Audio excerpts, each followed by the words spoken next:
Esta es una de las noticias del día de hoy. Y tengo una visita aquí del doctor Fernando Domínguez, economista cubano.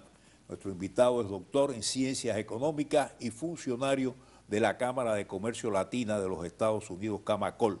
También está con nosotros Manuel Martínez, financista español. Nuestro invitado es asesor a la banca internacional, además es numerólogo y escritor. Y vamos a empezar contigo, Manuel Martínez. Bueno, mira, lo que estás hablando de la bolsa era realmente la crónica de una muerte anunciada, ¿no? Esto se veía venir hace mucho tiempo.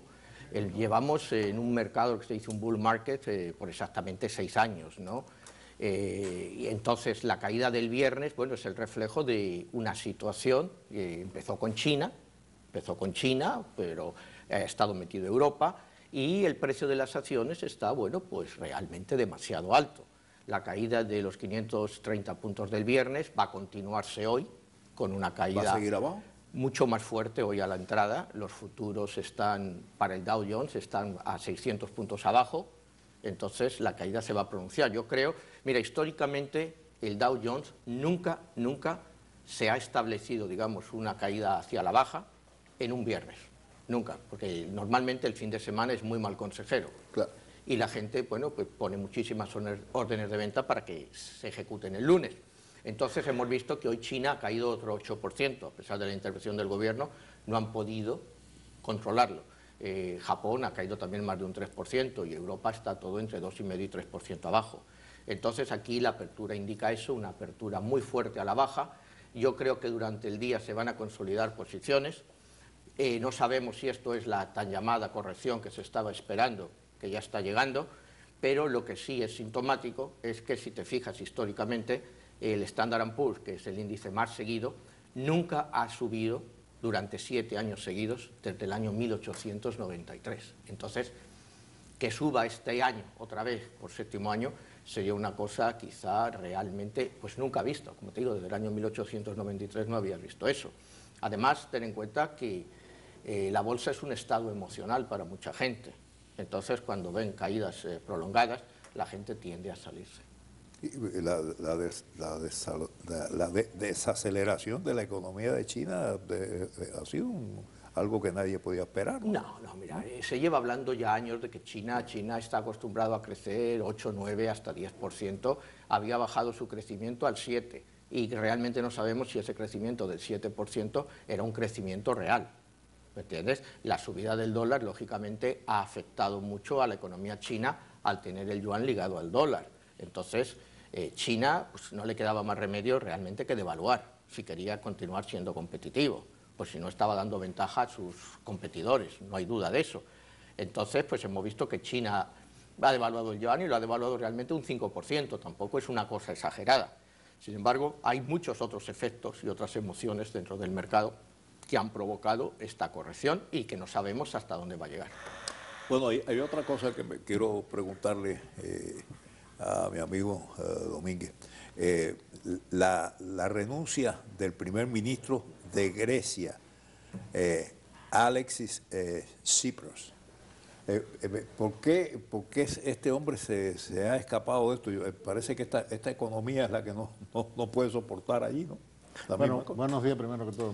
Gracias por la invitación, hermano. Mucho gusto que te... Yo pienso de que esto es una jugada política, esto no tiene nada que ver con la economía. Sencillamente Alexis Tsipras se quedó sin la mayoría absoluta en su propio partido, porque Alexis Tsipras llegó al poder prometiendo las cosas que no pudo cumplir. Es decir, Alexis Tsipras quería cambiar el mundo y sencillamente puso a prueba la paciencia de los acreedores, etcétera, pero tuvo que al final firmar y acceder a mucho más de lo que hubiera sido si hubiera actuado de una manera distinta. Claro está, en su propio partido un montón de diputados que eran del partido de él, pues se rompieron con él, que están formando un partido nuevo que se llama Unidad Popular, más a la izquierda, o no sé si es más a la izquierda, por lo menos más vocinglero que lo que había sido Alexis Tsipras. Y sencillamente Tsipras tenía que renunciar porque ya no tiene la mayoría en el Parlamento con su partido, por lo tanto está tratando de recomponer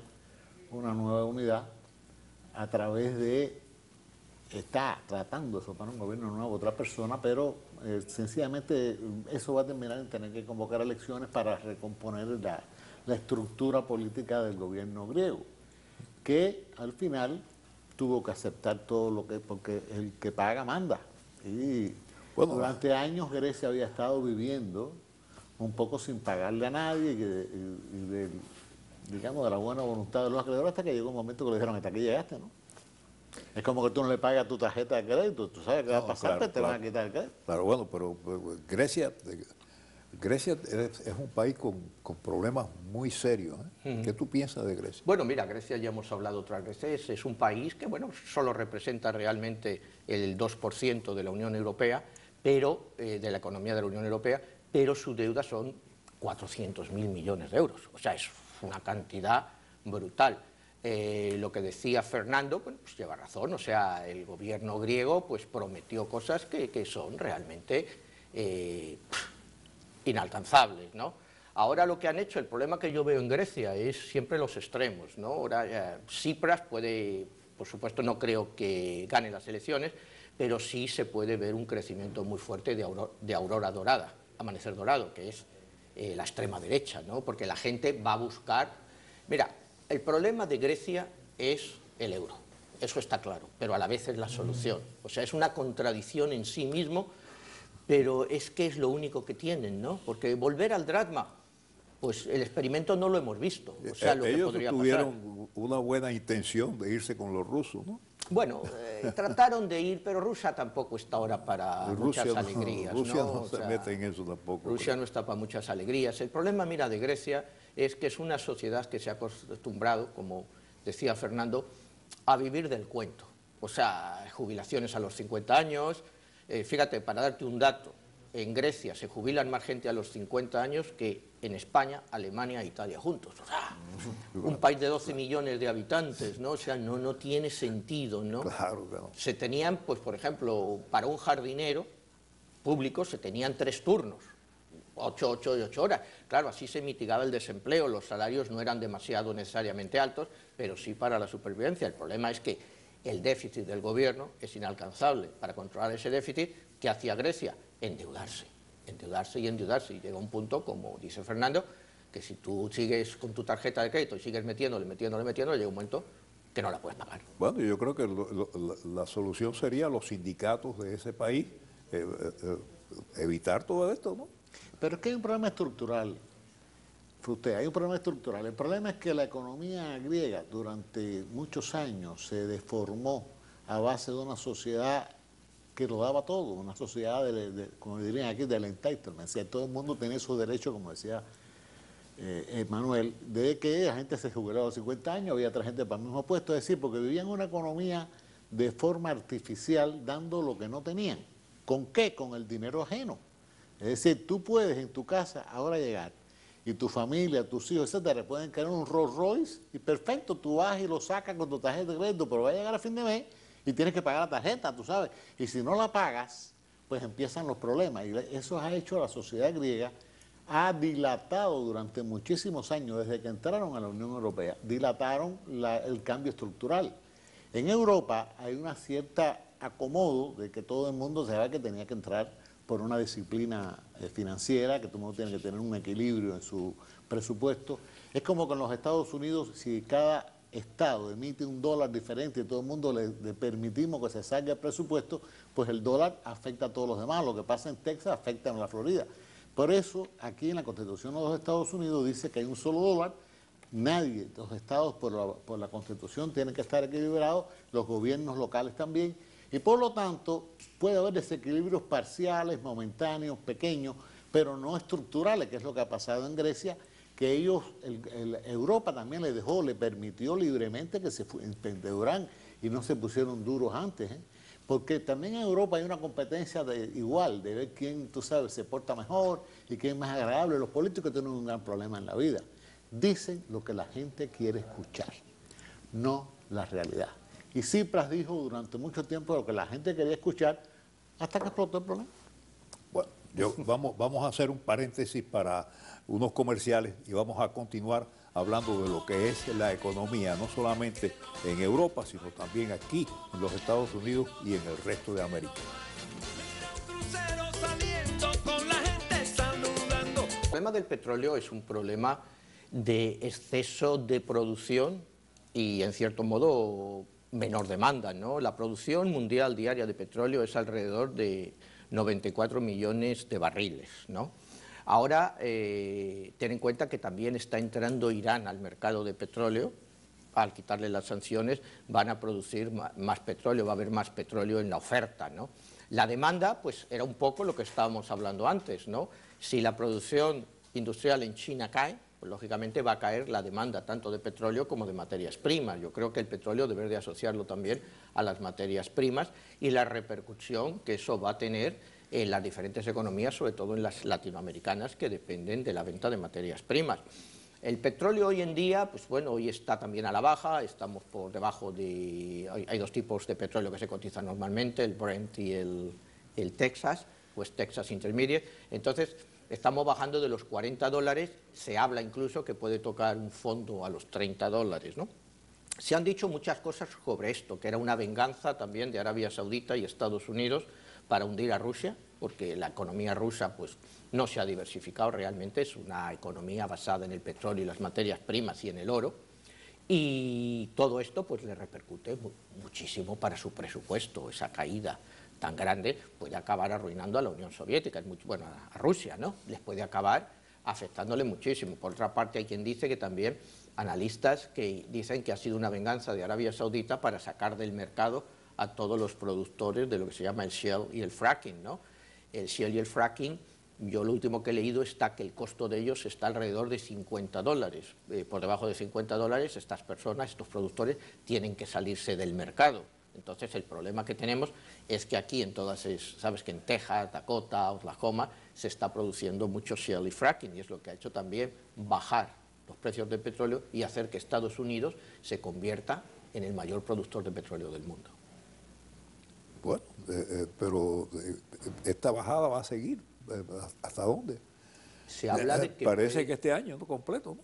Se habla de que se va a estabilizar alrededor de los $30 como fondo y de ahí empezará a subir. Yo no veo el petróleo a largo plazo o a medio plazo por debajo de los $50, no tiene mucho sentido, ¿no? Pero es como hablábamos antes de la bolsa, son cosas muy emocionales, ¿no? Y si la demanda no está ahí, pues entonces el precio va a tener que seguir. Por ejemplo, si miras, los países hacen el presupuesto de ellos basado, muchos de ellos, claro, los países estos de la OPEP basado en dólares. Arabia Saudita, por primera vez, no sé cuántísimos años, ha tenido que recurrir al mercado de la deuda porque su presupuesto no le cuadraba. Entonces, ya estamos viendo unos síntomas de cómo está afectando la caída de los precios del petróleo a estas economías. Bueno, ¿qué tú piensas de eso? Bueno, chico, yo creo que cuando alguien está enfermo, la gente le toma la temperatura, lo que se llaman los signos vitales, son reflejos del estado del enfermo. En este caso estamos viendo a las bolsas, el valor del dólar, el valor de las monedas, el precio de las materias primas fundamentales. Son los signos vitales de un enfermo que está mal, que es la economía mundial. O sea, la economía mundial tiene un problema que había tenido siempre tres motores fundamentales: Asia, Alemania en Europa y Estados Unidos en América. Asia sigue teniendo el motor en este momento tupido. ¿Por qué? Porque la economía china está desbalanceada, porque el crecimiento chino ha sido sobre la base de exportar, exportar, exportar, exportar y venderle a todo el mundo lo más barato que nadie, sobre una economía de salario muy bajo, etcétera, y de recursos prácticamente ilimitados del gobierno para complementar la economía muy barato. Entonces, el hecho es que los demás han perdido la capacidad de mandarle a producir cosas a China y por eso se ha caído la economía de China. No es porque en China esté la gente viviendo mejor o peor. En China no ha habido mucho progreso en el nivel de vida de la gente, excepto en pequeñas escalas, pero la población china es tan enorme, es tan grande, que para ver eso a largo plazo tiene que haber un impacto tremendo. Pero el hecho es que en América Latina hay un estancamiento económico que lleva ya 2 o 3 años y no parece que tenga la posibilidad de crecer. Venezuela es un país en una crisis estructural terrible. Bueno, déjame decirte, el petróleo de Venezuela es muy importante. Sí, pero aparte del petróleo de Venezuela, en se lo Venezuela están no poniendo. producen platanito, no producen nada, lo mismo que pasaba en Cuba, lo que le caía al socialismo, cuando cae en un lugar, produce esa falta absoluta de motivación, de producción, persiguen a los productores, los empresarios se convierten en personas perseguidas, etcétera, la gente se va del país. Vamos viendo la misma película que vimos hace 50 años, la misma película con otros actores. Va a terminar de la misma manera. ¿Y qué pasa? Que si tú unes todas estas cosas del mundo, pues la economía mundial está en la tendencia a la baja y eso se refleja en que durante mucho tiempo la gente había estado haciendo la tendencia a la alza en las acciones, en los valores, etcétera, de una forma un tanto artificial por la competencia. Si ahora nosotros vendemos un carro en un precio, hay gente que lo compra o no lo compra, pero ¿qué están haciendo? Ponen un auction, o sea, ponen una competencia, yo doy 35, yo 40, cuando lo vendes más caro que si le hubieras puesto un precio. Y eso ha pasado en general con la bolsa de valores, es decir, hay un precio un tanto ficticio, motivado porque los banqueros tienen que ganar dinero. Como único ganan dinero es subiendo y bajando. Todo el mundo, tú pierdes o tú ganas cuando compras acciones, pero tú sabes quién siempre gana, el que te las vende y te las compra, porque tiene un fee por hacerlo. Y por lo tanto hay una motivación enorme de la gente que se dedica a esto, en que tú vendes y compras tus acciones, porque ellos cobran el 7, 8 dólares por cada cosa que tú haces. Por lo tanto, eso es un motivo de movimiento. Y como decía Manuel antes, pues sencillamente hay un problema, que nunca ha habido ese crecimiento sostenido. ¿Por qué? Porque es falso. Vamos a decirlo con las letras, vamos a decir lo que la gente no quiere escuchar. Es falso. Como es falso el precio del dólar. Si tú tienes que en el año 1944, cuando el Congreso de Bretton Woods, que se creó el Fondo Monetario Internacional, el dólar se le puso el precio por la onza de oro Troy, 34 dólares la onza de oro Troy. ¿Cuánto vale la onza de oro Troy hoy? Vale más de $1.000. Por lo tanto, lo que ha pasado es que tu billete hizo así y se puso de este tamañito. Y por eso cada vez que vas al supermercado la carne vale más cara y la leche vale más cara, etcétera, etcétera, etcétera, etcétera, porque es que el valor de tu capacidad de compra ha disminuido terriblemente porque tu dinero vale menos. Y lo mismo ha sucedido con todas las demás monedas en el mundo que se intercambian, etcétera. Y los banqueros centrales en Europa, en Estados Unidos, en Asia, pues han estado tratando de mitigar eso de la mejor manera que han podido. El año 2008, cuando pasó el desastre del mercado norteamericano, pues ¿qué pasó? Que eso se regó para el mundo entero. ¿Tendremos otro desastre más ahora? Bueno, es que es otra razón ahora. El problema ahora es de otra naturaleza. No sé qué opina Manuel, pero yo creo que el problema es de otra naturaleza, es más estructural y no va a ser la sorpresa que fue la bomba aquella vez. Sí. Bueno, es una guerra avisada. Hay una cosa que sí yo creo que va a sacudir a un país y es Venezuela. Bueno, mira, con la pregunta anterior, si podemos ver un desastre como el del 2008, mira, la bolsa es cíclica. Si tú fijas la historia, vámonos veintitantos años atrás, a 1992. En 1992 es la primera guerra del Golfo y se produce, por supuesto, una gran corrección en el mercado. La economía, como te digo, los ciclos son de entre 7 y 9 años. Normalmente en el 7º año empiezan ya unos problemas brutales en la bolsa y se corrigen entre el 7º y el 8º año, antes de llegar al 9º. Nos vamos del año 92 al año 2000. En el año 2000 tenemos otra tremenda corrección, que es los de los dot-com, ¿te acuerdas? Que del Nasdaq te cayó un 50%. Seguimos más adelante en el ciclo y te viene 2007, 2008, la crisis empieza en el 2007 realmente y se hace brutal en el 2008. Si seguimos estas mismas pautas cíclicas de la economía, es de esperar que en el 2015 empiece una corrección muy fuerte en las bolsas y en el 2016 se consolide una gran corrección, ¿no? Las bolsas están, como decía Fernando, sobrevaloradas. Una caída de un 25-30% es razonable. Lo que es razonable, que se vería más razonable, es que no sea una caída brutal, sino que sea una caída paulatina, ¿no? O sea, una caída paulatina. Lo que asusta a los inversores es estas caídas tan fuertes, ¿no? El problema que tenemos, mira, en este país y casi todos los países es la falta de pago a los inversores, por ejemplo, a todos los ancianos, a los jubilados que viven de los bonos. Estas políticas económicas que se han seguido, como decía Fernando, tanto en Europa como en Estados Unidos, han dejado a los ahorradores sin dinero.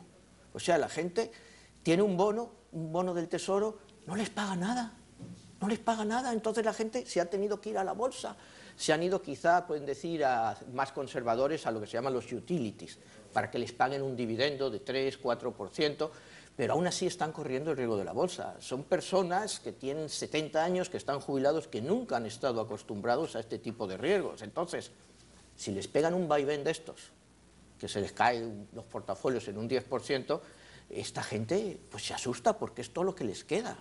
Entonces, la gente vende y vende y vende. Y es, yo creo, lo que vamos a ver hoy. Hoy, como te decía, los futuros indican que el Dow va a abrir como unos 550 puntos abajo. O sea, más de la caída del otro día. Entonces, ¿qué nos vamos a ver en esto? Pues más pánico, pero yo creo que al final del día va a haber una cierta consolidación. Vamos a reunirnos la próxima semana otra vez para hablar de esto, porque hace falta saber qué es lo que va a pasar con la economía, señores. Terrible. Muchas gracias. Gracias. Gracias a Tito.